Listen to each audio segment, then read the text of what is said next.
Pavlovskiy makaronni yaxshi ko'rmagan inson bo'lmasa kerak. Aynan bugungisi noodatiy tarzda tayyorlanadi. Birinchi bo'lib suvga lavlorilis va tuz solib qaynatib olamiz. Alohida qozonga ozginagina yog' solamiz. Makaronni solib qovurib olamiz. 5-7 daqiqa sal qizarguncha qovurib olamiz. Tayyor bo'lib qizargandan so'ng qaynagan suvimizga solamiz va 7 daqiqa qaynatib, yaxshilab pishirib olamiz. Pishgan makaronlarimizni suvini to'kib tashlaymiz. Makaronlarimiz tayyor bo'ldi. Endi qaylasini tayyorlashni boshlaymiz.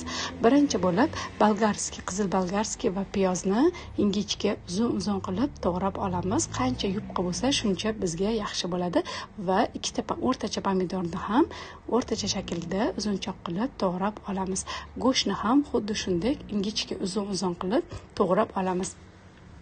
Bugungi taomimizdagi hamma mahsulotlarimiz uzun-uzun qilib, ingichka qilib to'g'raladi. Go'shtimizga 2 qoshiq soya va tabga ko'ra tuz solib, yaxshilab aralashtirib, g'ijimlab aralashtirib qo'yamiz.